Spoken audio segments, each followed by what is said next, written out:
Hi, I'm Reva with Quality Sewing, and I am so excited to have you here with me today.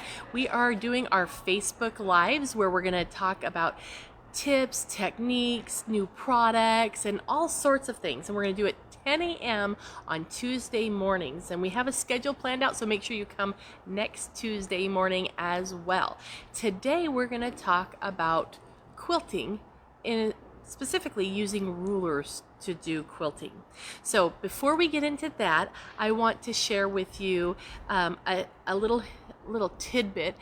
At the end of our time today, we're going to announce the winners from our sizzling summer sale. So we had the last 2 weeks we've gone live several times in different store locations, and we had drawings for winners, and I have those names to announce to you later today. So now if you're watching, feel free to ask questions as we talk about ruler work and all sorts of stuff. So we're going to do this live. It's not polished, so hang with us and we're going to have a good time. So let's start with taking a look at our machine. This machine still has the regular foot on it, and I'm going to go ahead and take that off so that way I can put on a ruler foot.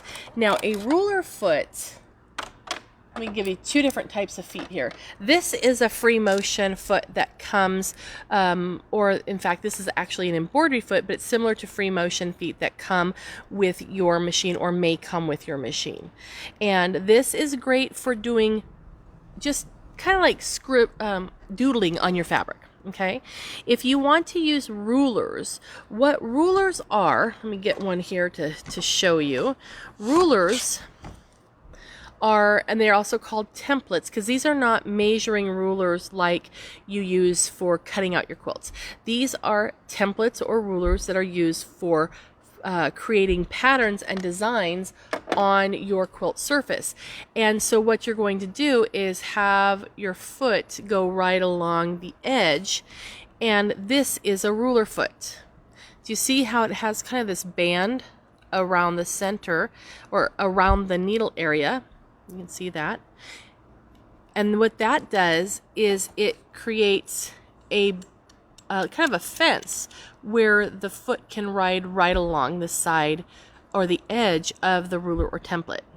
Okay, so you're going to need, if you want to do ruler work, there's some things that you're going to need to have. First, you need your quilt. Then you need a ruler foot, and we're going to talk about how you know which foot you need for your machine. You're going to need some rulers here. You really can't use the rotary cutting rulers, and I'll explain why in a minute. And then you also want to have a smooth tabletop that is on your machine. So this is the Sew Steady table, and it has a nice extension, out here. It's a great size. And the reason why you need this is because when you're working with a ruler, it needs to be supported around the needle area, and this also helps support the work that your work as in your quilt. Another thing that you might have, I like using the machingers. They have grippies on the fingers, and that helps me hold on to the fabric. And then also another thing that is really awesome to use is the grid glider from Sew Steady.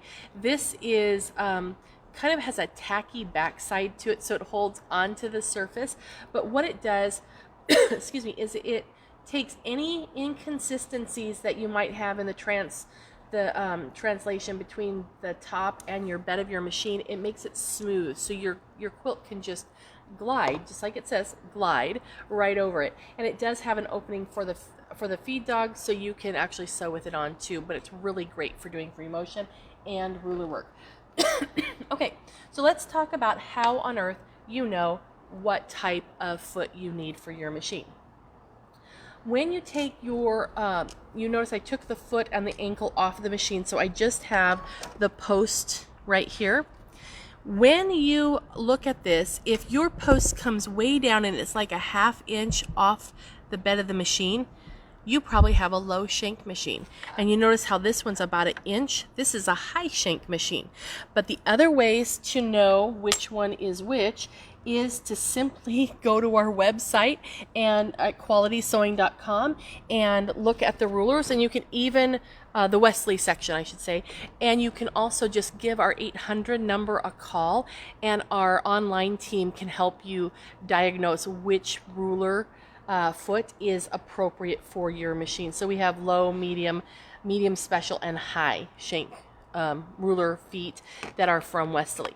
Other rulers feet that you can have is the one that I was showing just now, which I've now lost.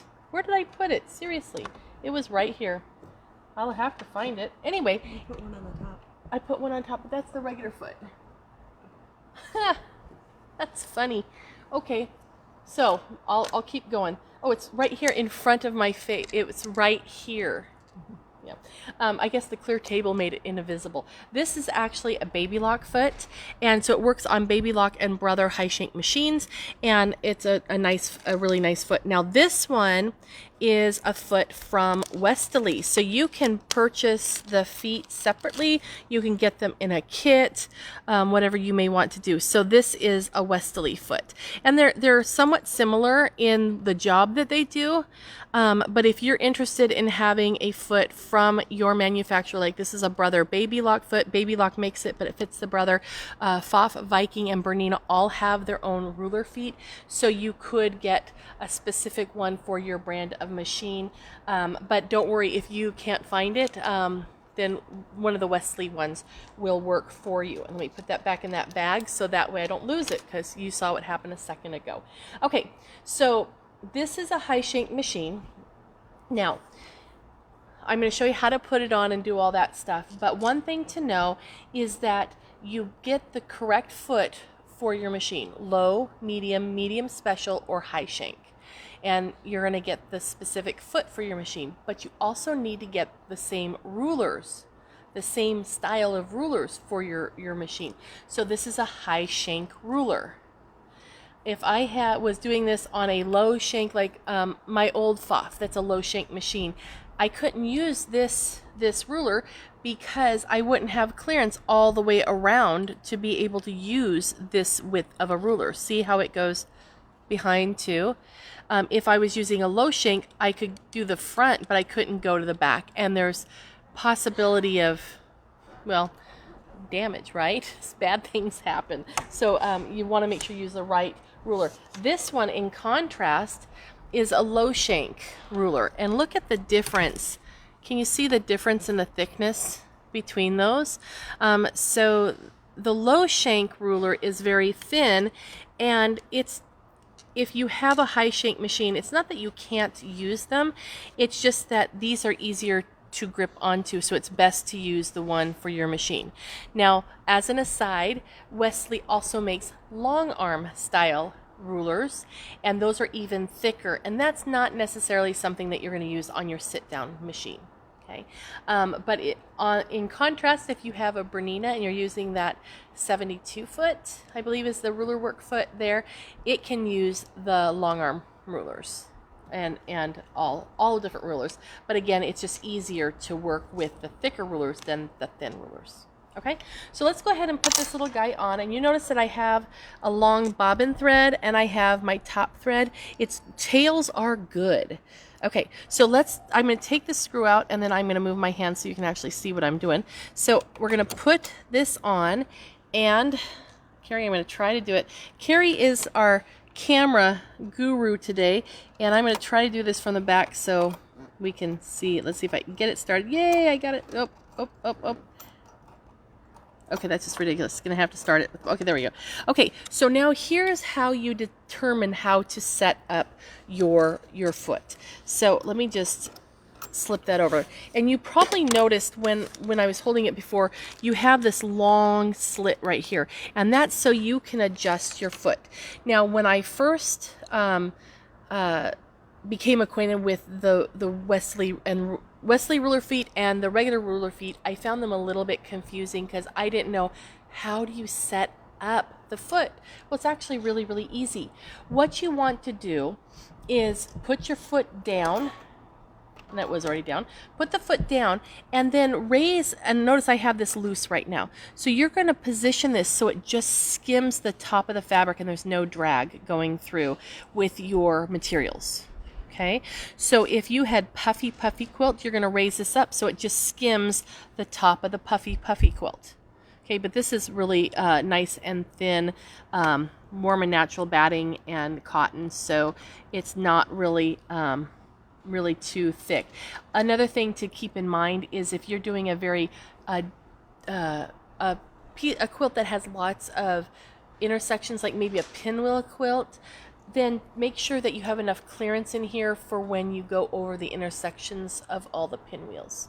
Right, so I think I'm pretty good there. See, this was not rocket science. It's all easy to do. So I'm just going to tighten that up. Always use a little screwdriver to tighten it, because our fingers aren't as strong as a screwdriver, and you don't want that falling off when we go to sew. All right, so let's talk real quick about getting the bottom thread up, because you don't want to just leave it cut down on the bottom, because if you do that, then it can tend to be messy. Okay, so I'm going to put my needle down and then put my needle up and just simply move the fabric off to the side, and there is my tail. So we can start our stitching before we trim that off. And I'm going to do a little bit just so you can kind of see what I'm doing here. So we're going to lock that in. So I'm going to take a few stitches. Okay, so just right in place. Now that has a knot in it. Now, let's set this up for free motion, because I haven't even done that yet. The feed dogs are still working, and we need to tell the machine we want to do free motion. So there's a couple of different things that you're going to do. You're going to either tell the machine, I want a free motion. If your machine doesn't have that capability, then you may have a plate that's going to go over your feed dogs, and you would want to have put that on before you brought up your bobbin thread. But let's take a look at the machine over here. So if we take a look at the screen, there's a couple of things that you want to make sure you do. Depending on how you have your machine set up, it may default to a left a needle position that's all the way to the left. See how that's on the left side of my foot? When you're doing free motion or ruler work, you really want to have your stitch right in the middle, because that little collar that's around that we're running our rulers on is a 1/4 inch from the needle when it's in center needle position. So that's an important thing to know, is that it's a 1/4 inch away. So I have it set for center needle position, so that's good. Now on this particular machine, I'm going to go into my options and just simply touch free motion, and it's automatically dropped the feed dogs for me and has it ready to work for free motion. So that's pretty cool. The other thing that you want to do is get your speed set. Now, this you definitely are going to want to practice if you've never done it before, because you want to have your hands and the machine playing nicely together, and that can really make a difference. And the whole thing is, you don't have to free motion really super fast. And it feels like you're going fast because the machine is going really super fast, and you feel like your hands have to go fast. You don't have to go fast. In fact, with rulers, it's probably better to not go fast. So what you're going to want to do is have an even cadence, keep yourself consistently moving, but it's okay to go fairly slow. Now, I've turned down the speed on this machine, so I can't go really fast. The key is to have your needle just moving faster than your hands are moving. Okay, you don't have to go full tilt fast. So let's practice that just for a minute. So I'm going to go ahead and start sewing, and I don't have this going really fast, but notice I'm not moving fast, right? Some people have their machine turned up all the way, and then that makes it very difficult to make a decent pattern and keep your stitch the same length. And that's kind of the goal, to keep your stitch fairly consistent in length. Okay, does that make sense, I hope? All right, okay, so let me get rid of these little threads right now. Since they're knotted right there, I can just simply clip them right close and throw them in the trash, had I had one, but now I made a new trash pile. Okay, so does that make sense? So what I have found is, if my machine has the ability to go as fast as it can, so if I have this all the way up, then I have to regulate with my foot and try to hover my foot in the right spot. But by turning it down, that means I can relax my foot all the way down, like pedal to the metal, all the way down, and I'm still going to maintain the same speed, and it's just easier to do because then you don't have to think about what your foot's doing too. There's enough to think about. Okay, so I'm going to go ahead and raise my needle up. I'm going to move the fabric out of the way, come back, needle down again, needle up, and then pull. And then can you see how I have the little bobbin thread right there now? So now I have my tails all together, and I can trim that off. I've left a tail there, and now I don't have any tails on the back side. Okay, so that's just some general stuff for free motion. You can free motion with the ruler foot on. That's perfectly acceptable. But why don't we start looking at rulers? So the first one that I want to talk to you about, well, there's lots of things I want to talk to you about. I'm going to be going through the different rulers that are in the Westerly Ruler Work Kit. This has several different tools in it. It has a marking ruler. It has, well, you'll see it here. It's a way to mark your blocks. Then you have the 6 different rulers. This particular one comes with the foot, and it also comes with a spacing gauge. And then it comes with these grippy pads, so you can apply them to the back of your rulers so they won't slip, because the clear is slippery. And you cut little pieces of this, like little like little squares, turn it into squares, and then you apply them over the back, so that will give you grip onto the ruler. So you want your fabric and your ruler to go together. And then it also, the spacing gauge, this is really useful because you want to have your ruler, whoops, I just dropped my glove. If you wanted to use your ruler a 1/4 of an inch away from there, or if you want it to be on that line, then you position your ruler here, and then your needle will hit a 1/4 inch away. So if you want your needle to be a 1/2 inch away from your ruler, then you would measure your spacing gauge. I hope that kind of makes sense. It will make sense in a moment. So, okay. So let's take a look at some of the different rulers. Oh, before I do, I want to talk to you about this grippy tape. So there are different types of grippy tape. This is the Westerly tape. I really like it because it is soft and it's not going to damage the plexi on your cabinet or your extension table or your machine. It's soft, and you can just stick those on the back. There's other tapes that are out there, and I think this one might be Handy Quilter, which is also fine. The challenge with this is it does have a rough surface, so just be cautious about laying it straight onto your tabletop, your extension table, or your machine, because it may scratch it. It's fine for fabric because it grips on. Okay. Another thing that is really cool is this, and it's called Ruler Magic. Now this stuff is amazing. I know it looks like a really small bottle, but a little goes a long way. And just real quick, I want to show you how this works. So it looks a little bit like white glue, kind of.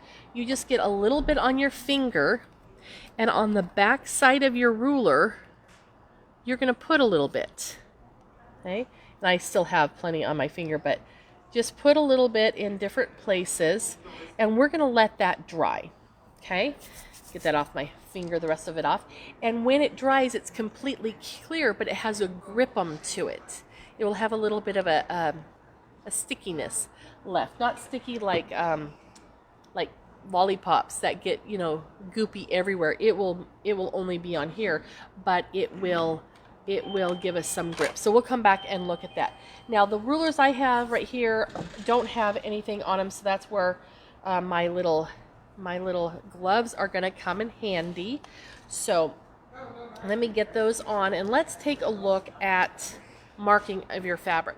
So when you're working with a ruler, you really want to have a nice pattern or a nice starting and stopping spot. Okay. I always wondered how people did quilting, because they do free motion or they do whatever and magic just flows from their hands. No, I learned later that they actually plan what they're going to do. So in the kit, and if you don't have the kit, that's cool, because heaven's sakes, not everybody has the kit, but you can also get the ruler separate. So here's one of the rulers, and here's the ruler that comes in the center. It's the eight point crosshair ruler. Okay, and this one has the 8 as well, but I just want to show you how we're going to use this. So if you have a block, you have a quilt and you have your block. Let me move this, and we're going to use this little desk right here. So pretend that that's my block. I'm going to take a fabric marker, and I'm going to lay my ruler on here, and then can you see right in here, here's my line of my quilt block, and I just want to kind of get that lined up. There we go. So it's even all the way around. So now you can see it's even all the way through there, and then I can draw with my little pencil. And you can use different marking tools. This just happens to be it's a 3-in-1 by Sew Line, and it has pink and white and another color and blue in here. So depending on the fabric you're working with. If you're on light colored fabrics, you can work with a friction pen if you like those. I also really like to use the Choco liners. Let me grab my Choco liner here. So here's the Choco liner, and this is really nice because it has a nice thin tip to it, so you can actually get in there and you can use this to mark your lines too if you want to. And then they come in all different colors. And here's a tip. If you have any of these Choco liners, I took my pink one and I dumped all the chalk out of it, and I threw the pink chalk away, because what I refilled it with is the Miracle Chalk, and Miracle Chalk goes away with the heat of an iron. So if I see my pink, because I have a pink with pink chalk, but if I see pink with white chalk, I know it's my Miracle Chalk, and I know it's going to be iron off. So that's just a tip, something I like to do. Okay, so now we have our wonderful marking, and we're ready to quilt. So we had our block that we have on our quilt, and now it's marked off and ready to go. Okay, so if we want to stitch in the ditch, for example, let's try that. First of all, what I'm going to do is grab my thread, put my needle down, put my needle up, and let's get that bobbin thread up. And then I'm going to take a couple of stitches right in the corner there and lock that in. Okay, now what I want to do is I'm going to want to run this across so that it is a 1/4 inch away from the line I want it to stitch on, because the needle is a 1/4 inch from the outside of the collar that is on the foot. So that's where our tool comes in handy, and there is a hole on this, so it's great to put a lanyard, so you can put it around your neck and you always have it. So if I come over here and I put down my 1/4 inch on one side, and I have the edge away from me is on that the stitching line, and then I just bump the ruler right up to it, so that way I know that I'm a 1/4 inch away. Okay, does that make sense? Okay, so now that I have that, I'm going to put my hands on my fabric and on the ruler. You don't want your fingers over where you're going to sew, but I want to have them on the ruler somewhat near the edge, so that way when I'm stitching, it's not tipping up. If I put it back here, see how it kind of tips up? We don't want to do that. I want to hold it down, and then I'm going to go ahead and stitch. And remember, you want to try to keep your speed consistent, but you don't have to go really fast. And then I'm at the corner, and it stops with the needle down. So now I've got that wonderful I've got that nice stitched in the ditch. The other thing you can do if you wanted to stitch and do echo quilting, I could use the 1/2 inch, and then we could have our foot come and stitch a 1/4 inch stitch away, but I want to continue on with the 1/4 inch. So I'm just going to put one end up against the ruler foot, then come here and mark there, Oops. We'll see how well I can do that. Now, remember too, when you're quilting, especially when we begin and we haven't done it much, it's great to use thread that matches your project. Because if it matches the project, then what you're going to show is the dimension that you get from the quilting, and the thread itself doesn't stand out too much. So the goal is to have people love the quilting, not say, oh, that stitch is longer than that other stitch. So that's why I like to use the same color of thread, and I also like to use a thinner weight thread so it just kind of blends in. Once you get comfortable and you really want to make a statement with your quilting, then use bright colored thread or thicker, heavier threads, because then that stands out and it will show off a little bit more. Okay, so we're almost done going around here. Now, from your angle, I'm not sure that you can notice, and I'll show you this in a second, but the ruler has both horizontal and vertical lines on it. Oh, here, let me do this. On the foot, because I've had problems. Okay, so here is the horizontal and the vertical markings, and also the arcs on this particular one. So what this does is it gives us alignment marks. So when I'm coming across and my ruler was down low, right here, I was looking at this being parallel with that center marked line. That's another reason why the marked lines are so awesome. Okay, so we're just going to do an arc real quick. So I know that this is a 1/4 inch away from the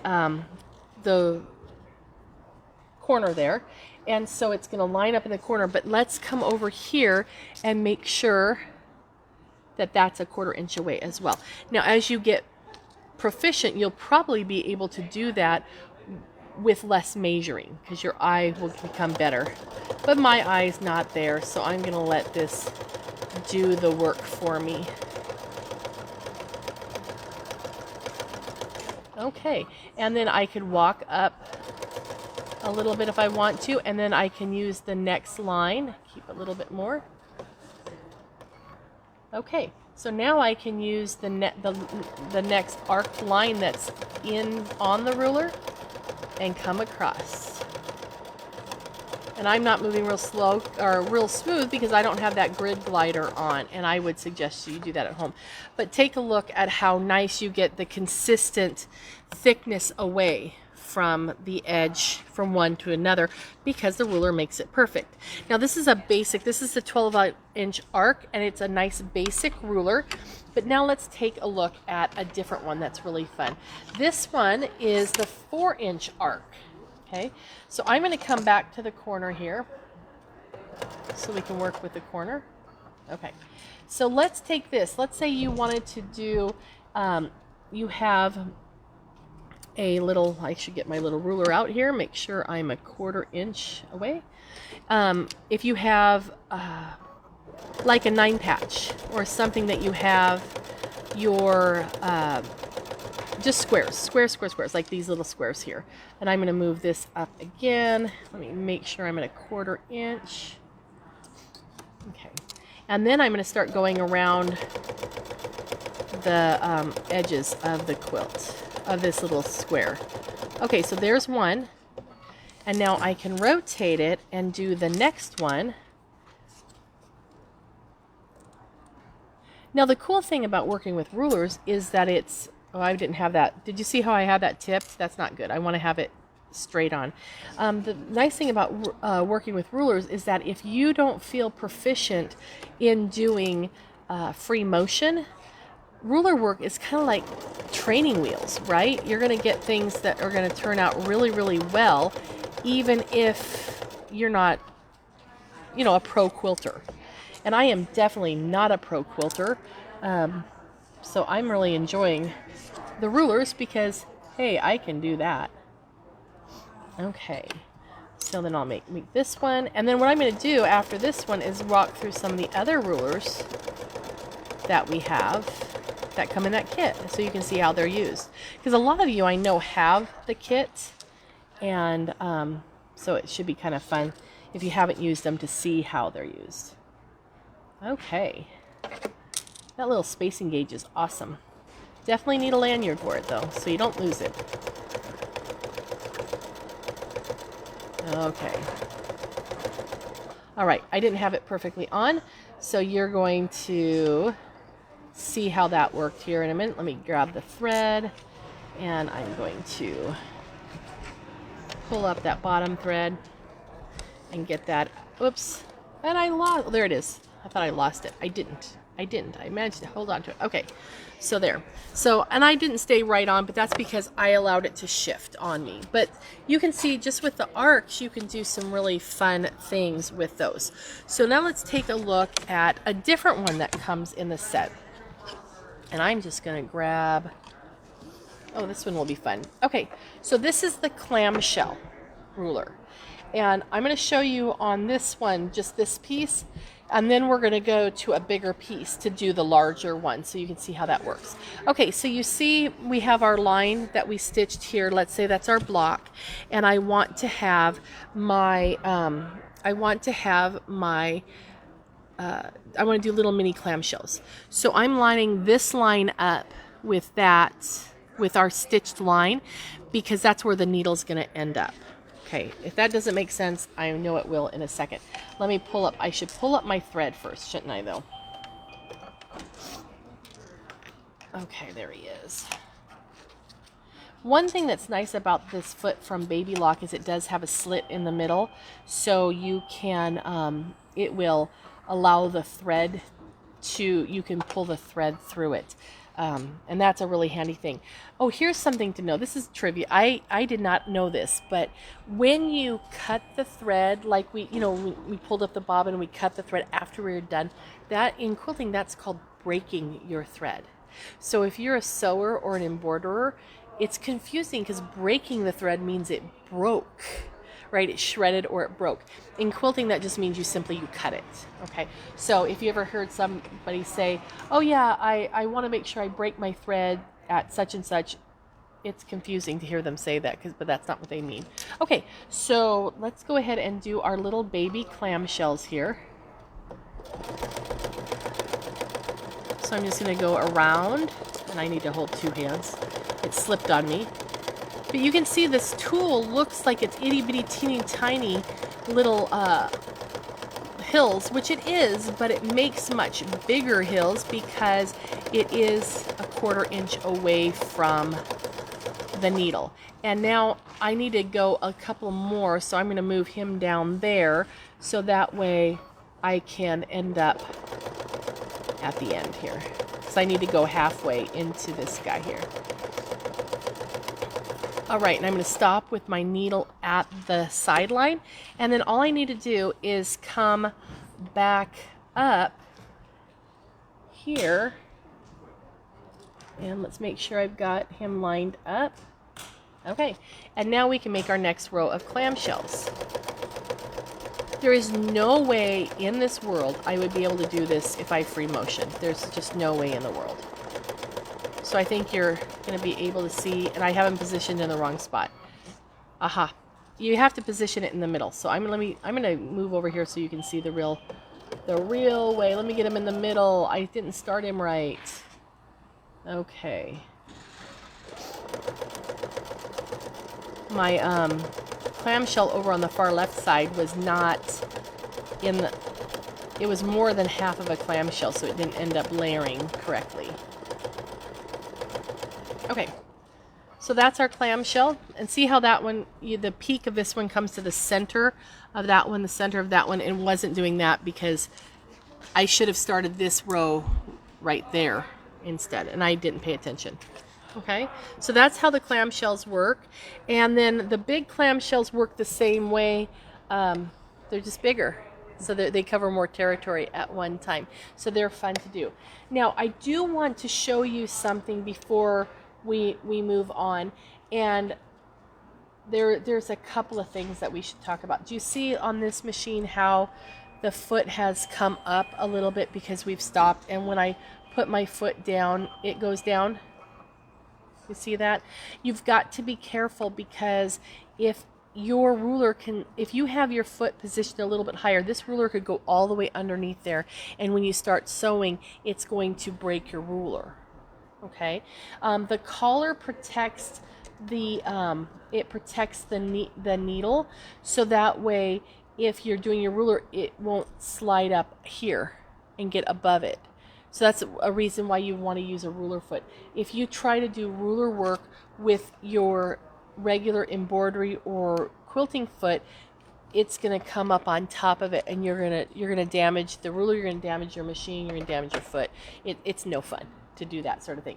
So just remember that. The other thing that you want to make sure that you do is you want to try to avoid putting your foot up. Okay? And unless your needle is up. If your needle is down, see how the needle bar is all the way down here? And this is just the automatic raise. That's not the full up of the foot. That's just the little pivot height. So you see how close those are?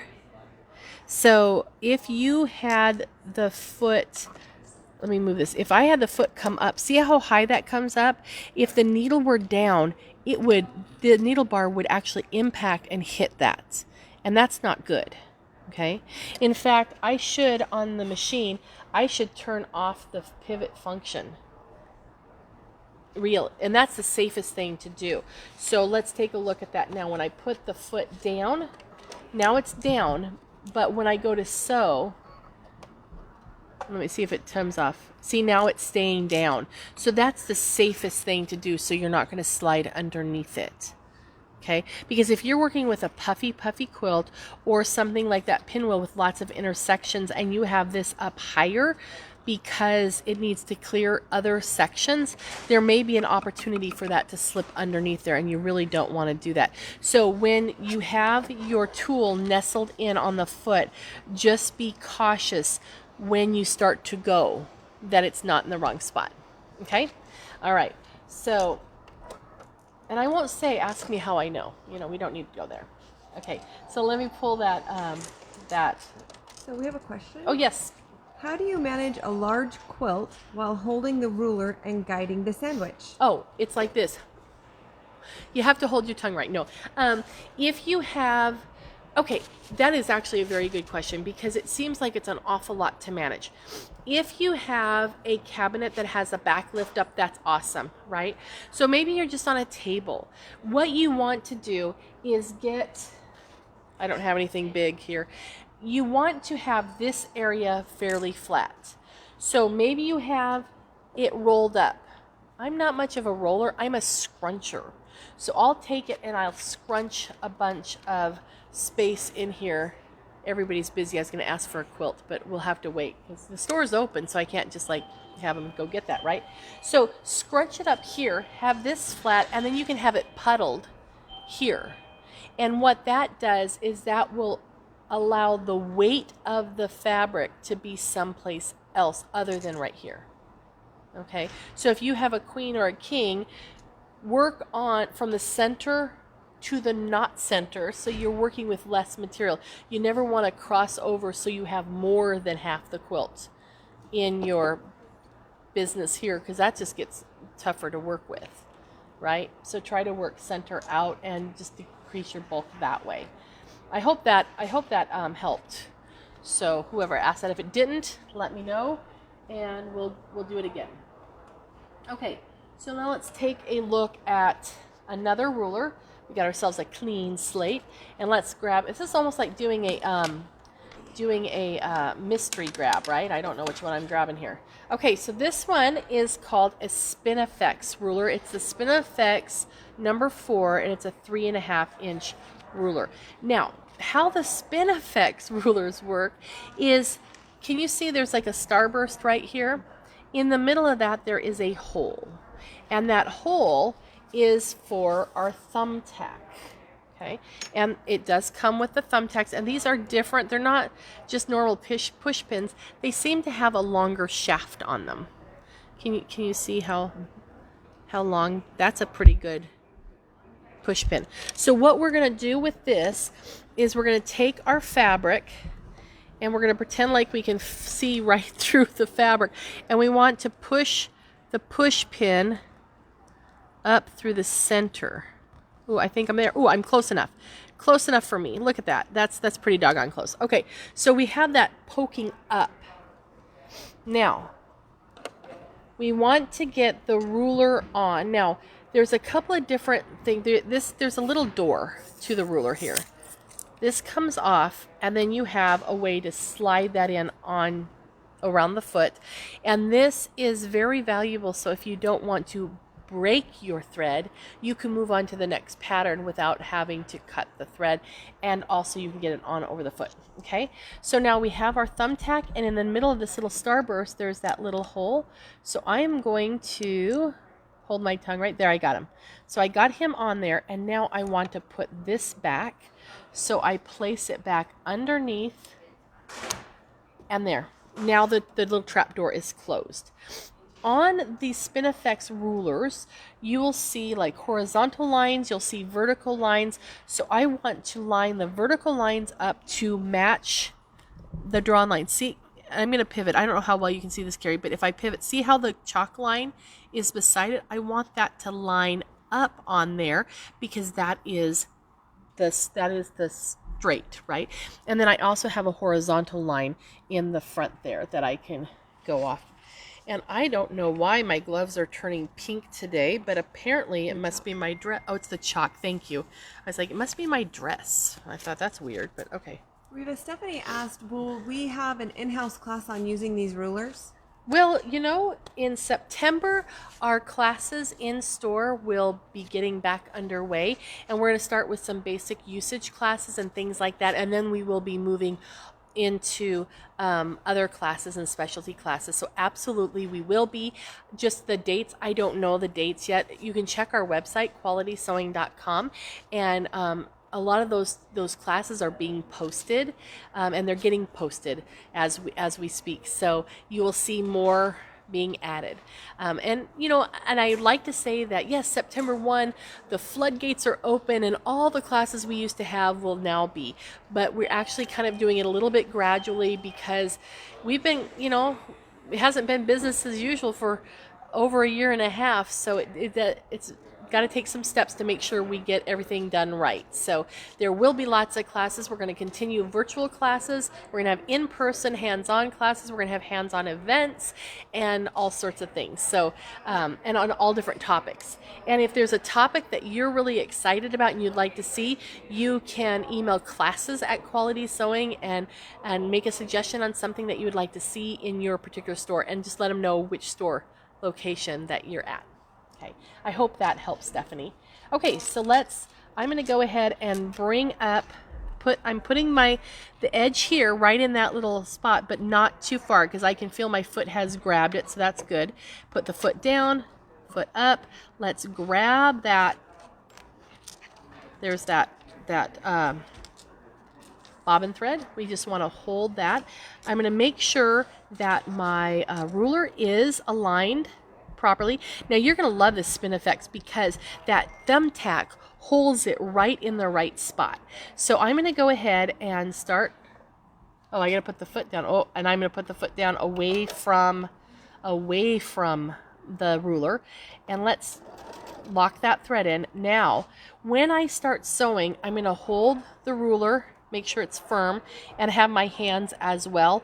And you notice I'm kind of resting on the fabric as well, and we're just going to go right around this.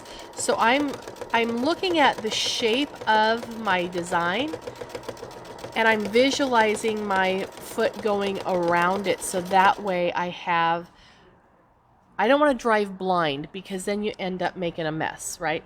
Okay, so now I'm going to spin this. I didn't read, why am I not? It worked before.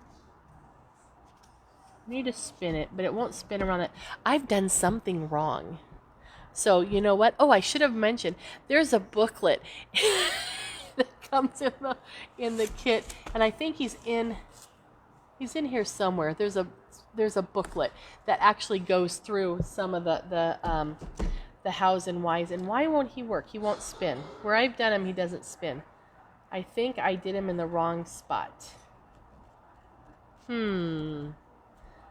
thinking. Okay, we're gonna go to the next ruler because I don't know why I can't make this guy work. The beauty of live, right?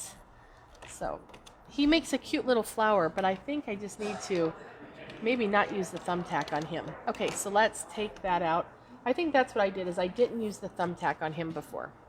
But it has a little spot, so I'll have to play with him a little bit more. Okay, so I'm going to put his little door back on, because if I don't, I'll lose the door. Okay, so where's my other spinny guy? This one is rather fun. And this one's a little bit different. He's easy to understand. Well, here, there's an A and a B. Okay, so we're going to put our thumbtack on, and we're going to start with A, stitch around, and stop at B, which is really kind of hard to do when you are not used to stopping short. So let me put him on, and we're just going to pretend like that first one never happened. How about that? That seems wonderful to me. Okay, now let me put his little door back on. And the little doors are a puzzle piece, and they're not symmetrical, so you can't put it on the wrong way. If you got it the wrong way, it's not going to go on. And if you don't have it aimed correctly, it's not going to go on either. Well, Reba, Mary said it makes her feel so much better finding out that you're not perfect in all things. Oh, yeah, Mary, no, never. Okay, all right. So, and thank you, Mary, for your grace there. That I appreciate that. Okay, I'm still going to line up my horizontal and line here, and I'm going to move over a little bit so I'm right at A. So, because we're going to start at A. And then let me get this out of the way. And I'm going to stitch around from A, and then I'm going to stop at B. And this is my hard part, is remembering to stop at B. Stop at B. Okay, so now I've stopped. Now, we're going to pivot and go to the next line and line that up. And now our foot is at A. So we're going to come around here. This one's really pretty. Stop at B. Okay. I bet you at home I'll have to say that too. And I'm going to take that off because that thread's bugging me. Is it bugging anybody else? Because seriously, those threads. Threads. Okay, so now, since we have that thumbtack holding it, it's actually really, really easy to do the spin effects, and they're really fun. But they're going to line up every time when you stop at B. Then you'll be automatically set for A when you go to the next one. Okay, so I'm going to rotate here, and Carrie, can you see here? There's like see this little leaf shape right there? When I'm on A, it actually is right over top of where I just stitched. So you know that you're right on, which is kind of fun.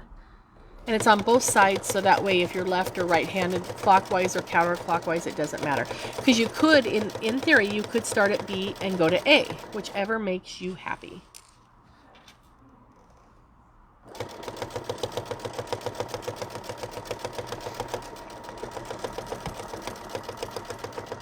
But see, with having the speed of your machine set, it's so easy just to floor the foot control and not stress about the speed that you're going, because it can't get away from you if you have the speed turned down. Another thing I want you to notice is, as I'm going here around the left side, it's perfectly fine, but when you come here, be careful how close you have your fingers, because when you're working on that side of the foot, you have your wonderful needle bar that will try to eat your fingers. And I'm going to go ahead and do the last one here, even though I did it with the other one and it looks terrible. Okay, and then we just stop right where we started and put the needle up. And then we can take it out. I'm going to just take it out of here and just come back. Instead of taking off the tape, I think that's just more hassle than I'm willing to put in right now. So I'm just going to cut the thread or break the thread right here. And then I can put the foot up, and I can easily... Some machines, you're not going to be able to get the foot out from underneath it because it's too tight there. But this one I was able to. But isn't that fun? Made a cute little flower there, except for don't look at that one. The rest of it's really cool. Okay, I better put that thumbtack up before I lose it. Okay, you know, that's not easy to do with gloves on. Maybe I'll set it there. Okay, so now we have a couple of really fun ones that I want to show you. Okay, so here is the circle. I like the circle. Okay, so I'm going to come in here. Let's get... It has a trapdoor too, but like I said, I'm not really excited about the that thing. Okay, I need my spacing gauge. Here it is. So I want my... I guess I want my stitch to hit right in the center. So let's measure how far. Can you see the center dot there? I'm putting the edge of that corner of the gauge right there and make sure that this is right up against it. So now I know I'm a 1/4 inch away, and I want to look to make sure that I have my lines on the horizontal. Now, does it matter if it's horizontal or not? Not really, because it's a circle, right? It's symmetrical, so it doesn't really matter. But the question, whoops, well, I sacrificed that one. Don't do that. Use that. But if you don't have this lined up here, doing your next circle won't work as well. So I'm just going to cruise around the circle, and you're going to see in a second why it's important to pull up your tail. And I'm going to stop, not let go of my ruler because I don't want to lose position of it. And then we can continue on. And then when I come back over here to where we started, then we stop with the needle down, and I'm going to shift it over to the other side. And I want to make sure that I'm horizontal. And now it will make sure I don't have too much of a circle on one side or the other. So let's stitch another circle.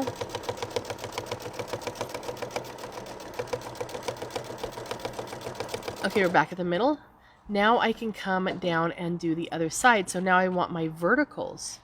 Now, another thing that's really cool about doing quilting that's free motion, since you don't have your feed dogs working against you or working with you, you can turn your fabric and move your fabric. So back to the question about the whole big quilt.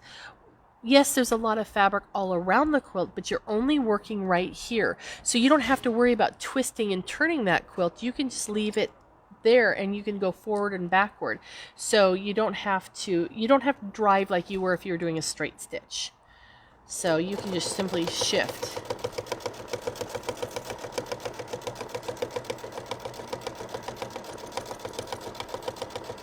All right. Yay. Okay, so now I'm going to put this one's really cute. I really like this pattern. Okay, and I need to pull it a little bit away, and what that does is that gives us a long length on the bobbin thread on the bottom as well. And then I'm going to put the needle down, needle up, and give it a tug.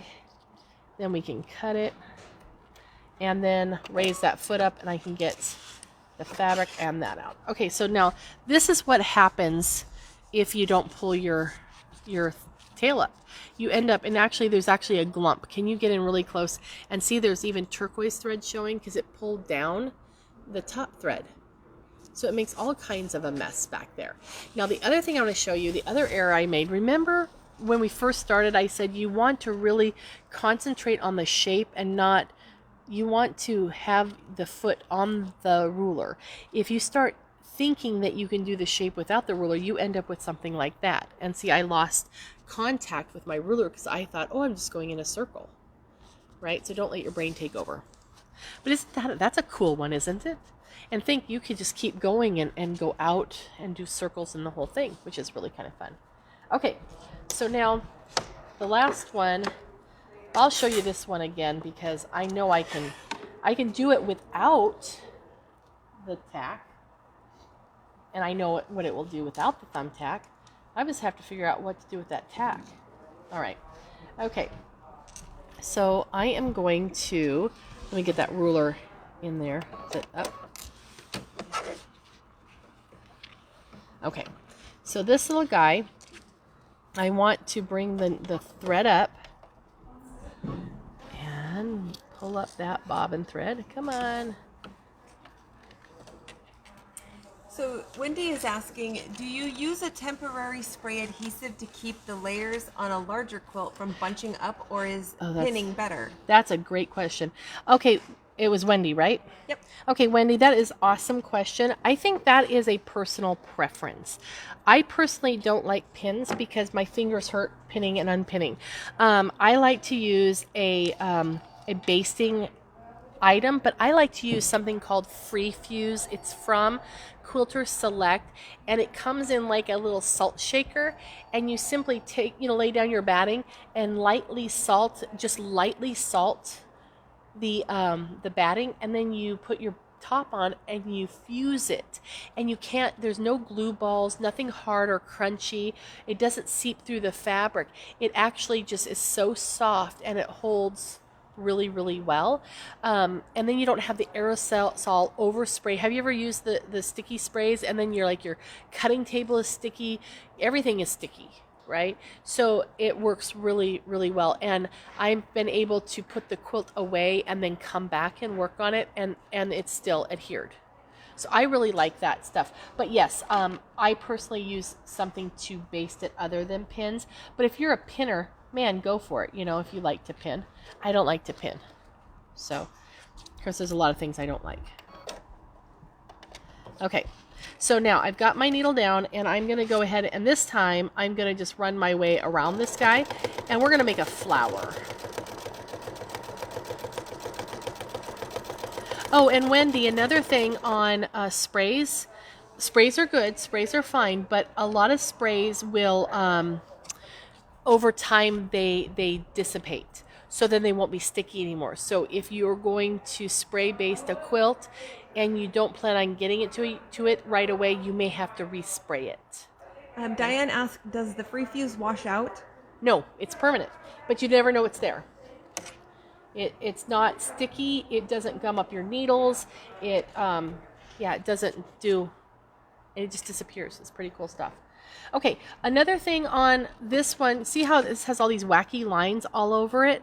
I'm going to go to the angled line here. We just did that one. So when I come in here and I line that up there, notice that I have a line right here that lines up with that one. So you can always make sure there's more than one way to verify that you are in the right position.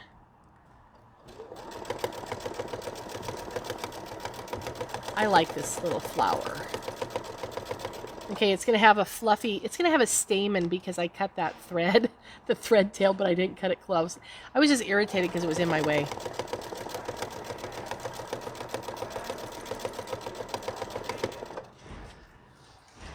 Hey, Phyllis, would you do me a favor? Could you grab me a Free Fuse and then a quilt that's sitting over there? Just any random one. She's being quiet. She doesn't want to. I don't think Phyllis wants to be on the camera. She's being nice and quiet and stealthy.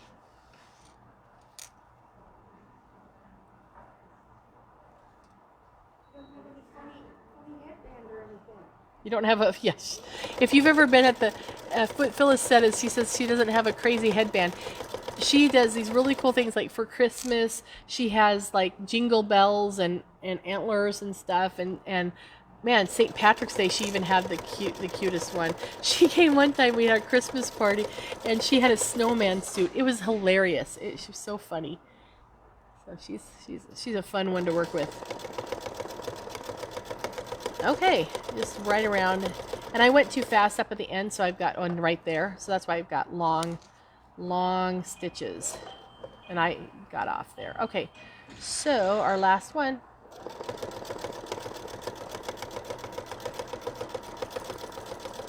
And I got off of him, so he's not in the right spot because I moved. You gotta not move. You can't move. Let me take this off. Oh, just here. Thank you. Oh, you're awesome. Thank you.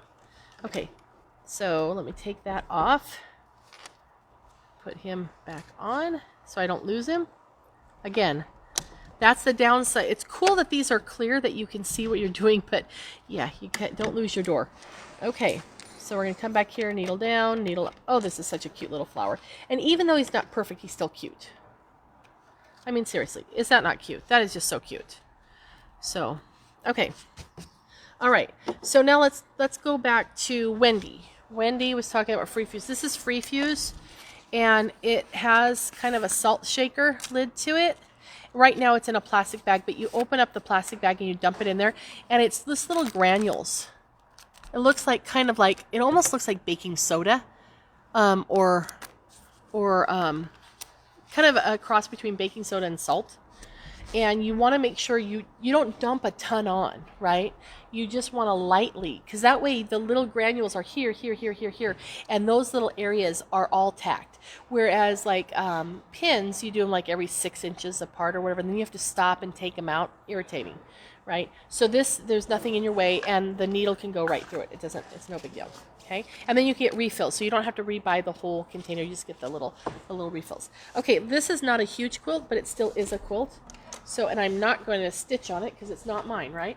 And it's already been done. So if you bring this through and you've got something big, it's okay to bunch it up over here. And quite frankly, if you bunch, it's a lot faster than if you roll.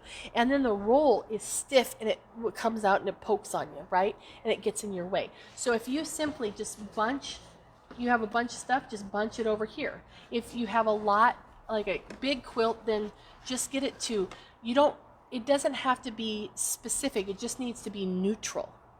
So it's not pushing and pulling and dragging, right? Because you don't need to be able to quilt this entire area, you need to quilt this area. So then you can just move right there. So you just want to make sure that it will shift with you. So don't have it like this, where it's all up on itself that way, because then you have to drag the whole thing. So just make it as neutral as you can so you can just shift around. Okay, I hope that helps. All right. Okay, so the last one I want to show you, which is kind of fun, I have to pretend because I need a square. So here he is. So this is fine. I'm gonna make those gloves pink again. So I'm just gonna make myself a square, and we're gonna hope that it's symmetrical, but we're not gonna. If this was your real thing, it would be. Your squares on your quilts are perfectly square, aren't they? Of course they are. No one makes a wackadoodle square block. Okay, I just drew this so I have a boundary of where we're going to go for the next one. This one is really kind of fun. This is a spiral. So we're going to take, I got threads everywhere. We're going to take, and I'm going to lower the needle down and up. And let's pull up that bobbin thread. There he is. Okay. And then we're going to put the foot down, and I'm going to sew just a little bit right in that one spot. Okay. Now, there we go. Okay. So how this works is this is going to do like, well, it's a spiral. I don't know what else to say. But I'm going to line him up. I'm going to take this little hook. The hook goes around the foot, and then I am going to just go ahead and stitch, and I'm going to stop at my pink line. Okay, now remember, you want to hold it down, the whole surface of your ruler down. It's sometimes these ones that are symmetrical all the way around, you got a little bit of finger on each side, so it's a little bit easier to hold down. But this one, you need to hold more of your hand on here because it needs to maintain that. So let's go ahead and stitch. And when you get to your outside line, make sure you touch your line, but don't move anything else because we need to come right back. So this is another one that's very important for you to not just be visualizing, but let the ruler do the work. Okay, now we're going to rotate it. I'm going to move it over here so you can see. So there's the line we just did. So now you have the ability to line up this line, the next line, or make it really chubby. So let's go for the medium line. We're going to go for the mama bear line. And I'm going to line that, etched line with the stitched line that we just did. And again, let's get enough finger on there so we can hold that ruler in place. And when I get to the pink line, I'm just going to go right back. And then I'm going to stop and rotate. And I'm going to line up that same line again.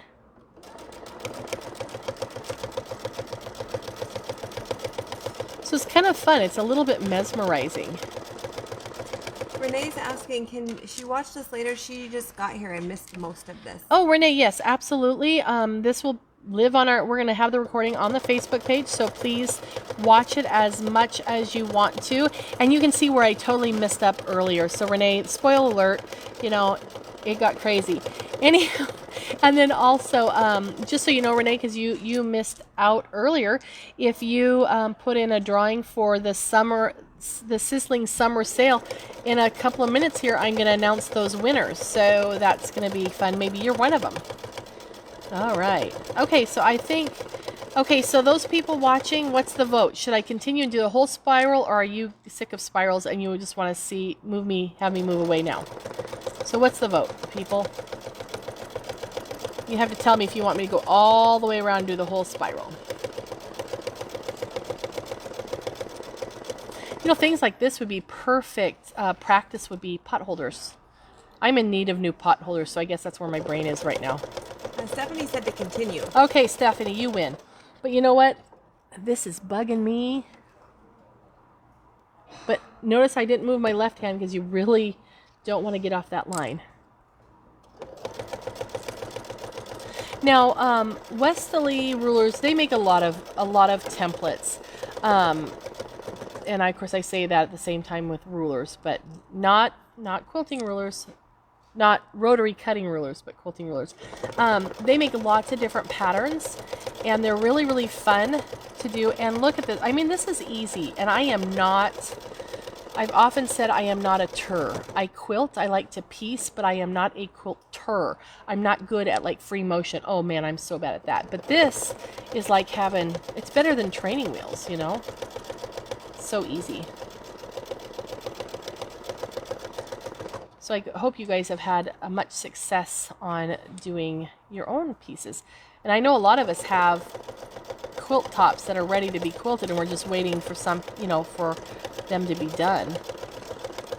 We've been busy quilting lately, haven't we? Sewing. I hope everyone has. Okay, we should take a poll. How many quilts do you guys have waiting to be quilted? I'll have Carrie give us the... Oh, I thought you were asking me. I'm like, I have one. Okay, Carrie's got one. Who can beat Carrie? You can tell us the results. It's amazing how quickly the quilts can stack up. I have a weakness for quilt kits, so I have... Liz has 2. Okay, Liz. Stephanie has 15. Stephanie. Oh, Stephanie, you are a prolific quilter. Chris has 6. Wow, Chris. That's awesome. Wendy has 1. Okay. Wendy and Carrie are in the same club. Kathy has 5. Wow. Barbara has 5. Renee has 4. Wow. You guys have been great quilters. That's awesome. Sally just finished 2. Woohoo! Jen has 8. Wow. 8. That's awesome. Okay, so how many of you, because I got off my line because I was excited, how many of you have just finished your first quilts? So Diane said she's not done a quilt. She's done pot holders and a bag. Ooh, that's awesome. This would be fun. Oh, I got distracted. Man, I got distracted. It was going so good. Anyway, but this is a fun thing to put like on a pocket of a bag, right? That would be fun. Okay, it's not perfect, so no judging. Mary's got my back on this one, I'm sure. Okay, so you get the idea. And if you don't get distracted, you don't do that, and then you could stay in the center. I didn't stay in the center, but isn't that cool though? Anyway, and if I had used black thread that was a thinner weight, like the Paracotton from Quilter Select, that's really fine and thin, you would never even see that I boobled or I made that mistake. You wouldn't have to rip anything out. That's the beauty of using a matching thin thread, because it lets the texture of the quilting show, not the stitches of the quilting show. Okay. Now there's another ruler I do want to show you. It is not a Westerly ruler, and it works only really if you have a high shank. But this is not this one actually can fit behind on this machine, and it can fit behind on like the FOF icon, but it's also good for long arm. This is the Quilter Select ruler, and this has the grip-em on the back side so it naturally grips, and it's got 2 holes, so if you're doing stitch in the ditch, you can just rest your fingers here and then you're able to stitch along with that. So I use this a lot. So you can do cross hatching and things with that. And then when we started out, I showed you this stuff that gives the grip-em on it. So here is the one that I put. So see, it's crystal clear where I had put the grip-em, but look, it sticks. Of course, you'd say, aha, but yes, you have that. Yeah, that grips too, but okay, I'll put it here. See, look, it still grips. So this stuff is really, really cool, and it can wash off of your ruler. So if you put it on a ruler and you're done using that ruler and you just want to put it back in a bag or something like that, you can actually wash this stuff off, and then your the grippy is gone. I actually leave mine on there until it gets so linty I can't use it anymore, and then I'll wash it off and put more. Okay, let me be truthful. I just put more over the top of it. Let's say I'm not washing no rulers. Okay, so let's just be honest there. Okay, are there any other questions? Not yet. Not yet? Okay. And I hope that you're excited to see more, to give rulers a try. If you don't have any rulers or a ruler foot for your machine, you can just also get just this one shape, and it can come with a foot, and you can just get that just to see if you like it. The starter set, though, the starter kit, the ruler work kit, has all 6 of the rulers we went through today, plus the 8-point ruler. It has the spacing gauge, so this is a good get you going piece. And oh, it also comes with classes. I should have said that. And they're online classes from Westerly. It's in the Westerly University.